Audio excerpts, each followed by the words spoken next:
कि केवल शरीर मरते हैं, आत्मा नहीं मरती। इसलिए तुम शरीर का मोह त्याग दो, उनकी मृत्यु का शोक त्याग दो, परंतु तुम्हारा मन उस सत्य को मानना नहीं चाहता। तुम ठीक कहते हो केशव, मैं तुम्हारी बात समझता तो हूं, परंतु मेरा मन उसे ग्रहण क्यों नहीं कर रहा? इसका कारण क्या है? इसका कारण है वो जंजीर जो तुम्हारे मन ने अपने ही गिर्द लपेट रखी है। कौन सी जंजीर?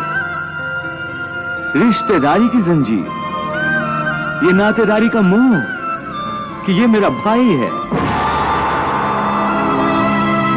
ये मेरा मामा है, ये मेरा ससुर है, ये पितामह है।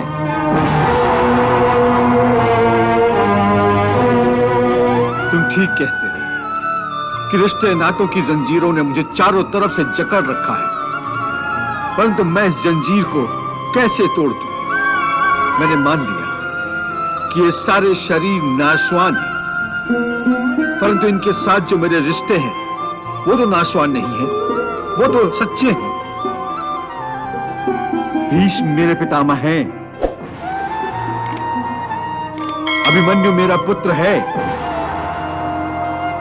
महाबली भीम मेरा सहोदर भाई है। ये रिश्ते तो सच्चे हैं। भले इन सब के शरीर मर जाएंगे, परंतु इन सब के साथ जो मेरे रिश्ते हैं वो तो नहीं मरेंगे। जैसे आज मेरे पिता महाराज पांडु का शरीर नहीं है, परंतु मेरे पिता आज भी महाराज पांडु हैं। पिता पुत्र का तो वो पवित्र रिश्ता समाप्त नहीं हुआ। इन रिश्तों की पवित्रता पर मैं कैसे प्रहार करूं?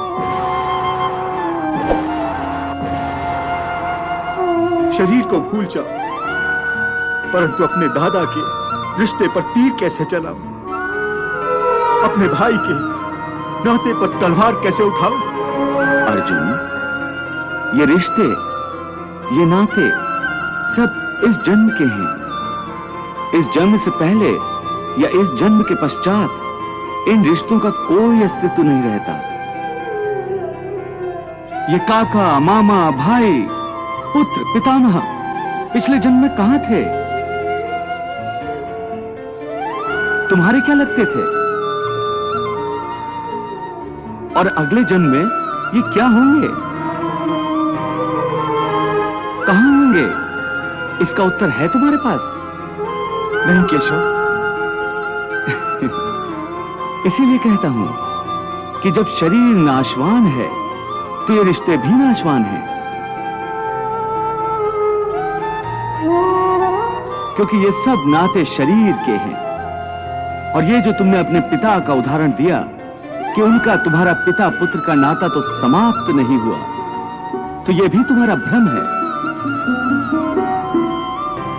अज्ञान है। केवल तुम्हारे मन में अभी तक वो रिश्ता जीवित है, क्योंकि तुम अभी तक उसी जन्म में हो, परंतु तुम्हारे पिताश्री इस समय जिस योनि में भी होंगे, उनके लिए वो रिश्ता समाप्त हो चुका है। पिता की बात छोड़, अपनी बात करो। पिछले जन्म में जब तुम्हारी मृत्यु हुई होगी, उस समय तुम्हारे सब संबंधी रिश्तेदार रोए होंगे। तुम्हारी पत्नी ने, तुम्हारे पुत्रों ने बहुत विलाप किया होगा, परंतु आज इस जन्म में तुम्हें याद भी नहीं कि किस किस ने तुम्हारी मृत्यु पर विलाप किया था। आज तुम्हारे लिए उनका या उनके रोने धोने का कोई मोल नहीं। इसलिए समझा रहा हूं कि ना किसी के मरने का शोक करो, ना किसी के साथ नाता टूटने का दुख मानो। वैसे भी मेरी माया इतनी प्रबल है अर्जुन कि जिन्हें तू समझता है कि तेरी मृत्यु के बाद शोक करेंगे, सारा जीवन रोते रहेंगे, वो भी असत्य है। मेरी माया के प्रभाव से थोड़े ही दिनों के बाद उन रोने वालों को तू फिर हंसता खेलता देखेगा।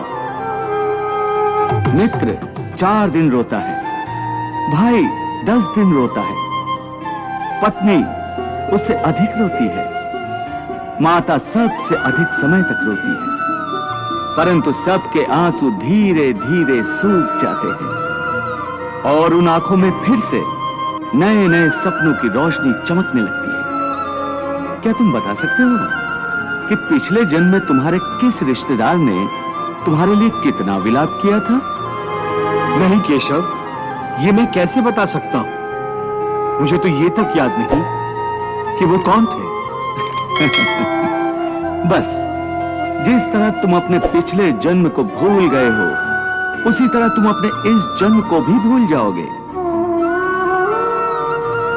इस जन्म के रिश्तों का अर्थ तुम्हारे आने वाले जन्म में कुछ भी नहीं रह जाएगा।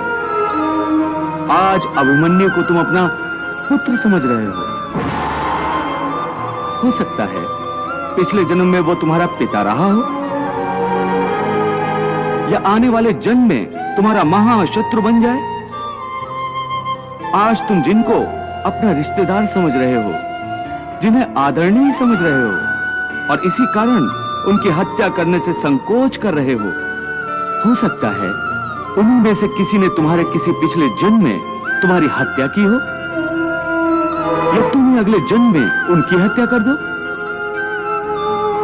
हे अर्जुन, ये रिश्ते शरीर के जन्म के साथ पैदा होते हैं और शरीर की मृत्यु के साथ मर जाते हैं। इसलिए इन रिश्ते नातों के चक्रव्यूह से बाहर आ जाओ। आत्मा अमर है, इस अमर सत्य को पहचानो। रिश्ते तो बदलते रहते हैं। हे अर्जुन, इसलिए तुम्हें न रिश्तों से मोह करना चाहिए, न रिश्तों के टूटने का शोक करना चाहिए। यही सांख्य योग का ज्ञान है कि मनुष्य को एक सन्यासी की भांति सोचना चाहिए कि ये सब रिश्ते नाते मोह को उत्पन्न करते हैं, और मोह इन रिश्तों को इतनी जोर से पकड़ लेता है जैसे एक लोभी पुरुष नदी में डूबते हुए भी धन की गठरी को नहीं छोड़ता।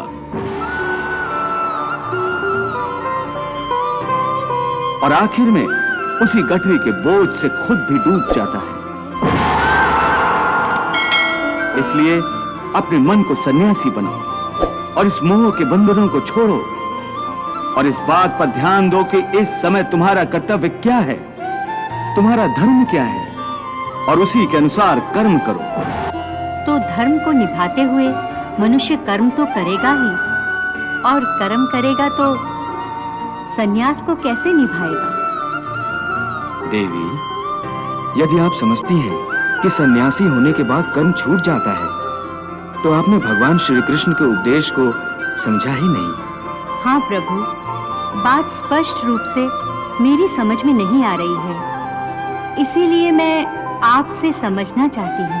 देवी, ऐसा नहीं है जैसा आप समझ रही हैं।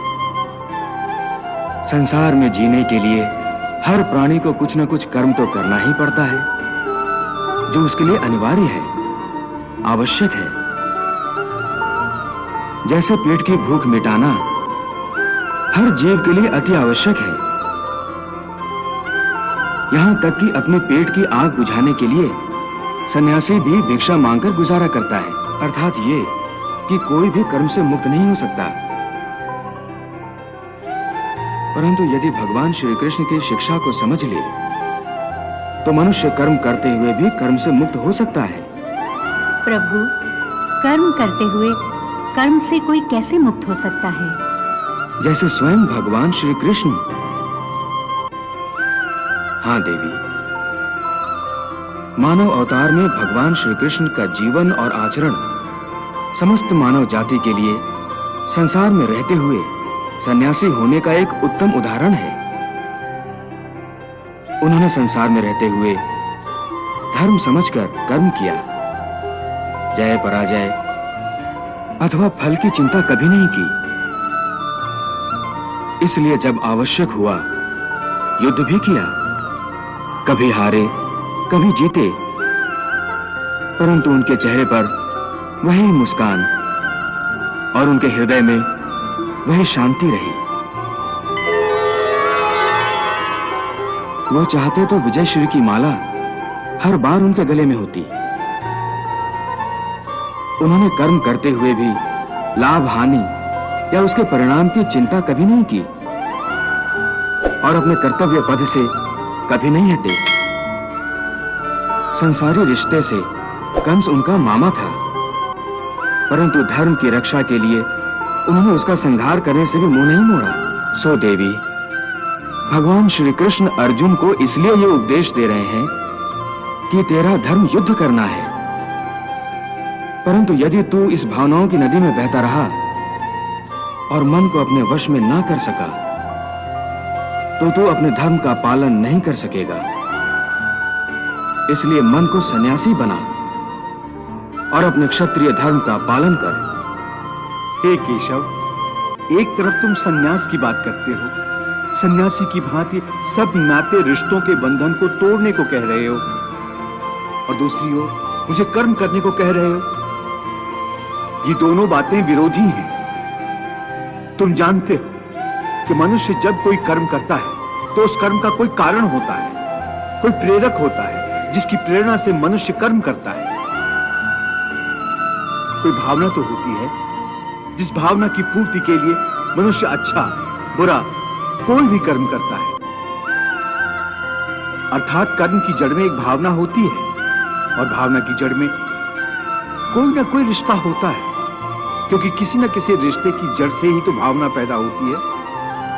इसलिए यदि मनुष्य सारे रिश्ते तोड़ देगा, अपनी भावना को त्याग देगा, तो फिर वो कर्म किसके लिए करेगा? अपने धर्म के लिए। धर्म के लिए? हाँ, अपने धर्म के लिए। अर्थात धर्म के लिए भावना की आवश्यकता नहीं होती? नहीं, धर्म के लिए भावना की नहीं, बल्कि अपने कर्तव्य के ज्ञान की आवश्यकता है।